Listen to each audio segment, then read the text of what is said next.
Սիրելիները շարունակության մեջ կշարունակեմ միտքը, որ նույն բանն է իմի տեղի ունենում, սիրելիներս, իշխանափոխությունը Հայաստանում, ոչ միայն Ռուսաստանում, Հայաստանում, որովհետև սիրելիներս միտինգներ են իհարկե տեղ ունենում օպերայի շրջակայքում եւ ոչ միայն սիրելիներս, որովհետև այսօր պետք է իրավունքները պաշտպանենք բոլոր այն մեր քույրեր եւ եղբայրներին, որոնք Ղարաբաղից են սիրելիներս, եւ իրենք սիրելիներս անօթևան անտուն են շատերը մնացել անգործ եւ պետք է աջակցել սիրելիներս, ինչով որ մենք կարողանում ենք օգնելով սիրելիներս հիմնադրամ ստեղծելով, եթե պետք է միլիոն մարդ հավաքի 10 դրամներ այդ հիմնադրամը ստեղծվի միայն բոլորին օգուտ տալու համար սիրելիներս թող ստեղծվի այդ բարեգործական հիմնադրման ծրագիրը կա, սիրելիներս կան մարդիկ, որոնք ուզում են Աստծո կամքով, որ իրագործվի,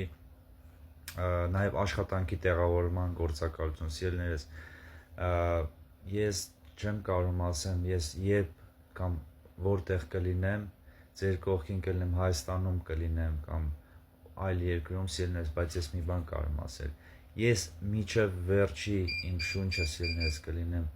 բոլորիդ հետ հոգով, մարմնով սիրելիներս, եթե հեռու լինեմ հոգով մտքով կլինեմ, բայց ես մի բան կարող ասեմ սիրելիներս, անգամ եթե մեր Աստծո համար պետք է մենք կյանք տանք, ուրեմն այդ գինը պետք է մենք վճարենք, սիրելիներս, ինչպես մեր Տերն է տվել արյունով եւ փրկել մեկ անգամ բոլորիս այդ փրկությունը բոլորս էլ պետք է պարտական լինենք սիրելիներս իրեն մեր սուրբ կյանքով սիրելիներս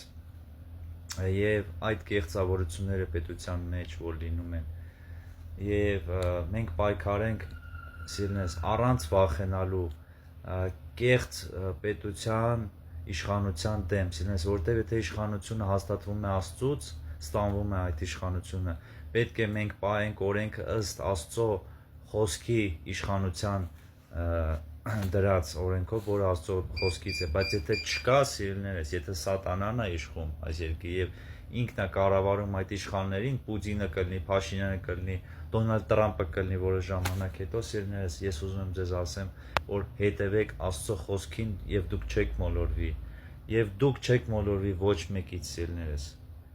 խոնարհվեք Աստծո խոսքին եւ կտեսնեք ինչքան եք փրկվելու ամեն ինչից սիրելիներս ի վերուս ծնվեք եւ խոնարհվեք այդ է պատգամը Աստծո այն միտքը սիրելիներս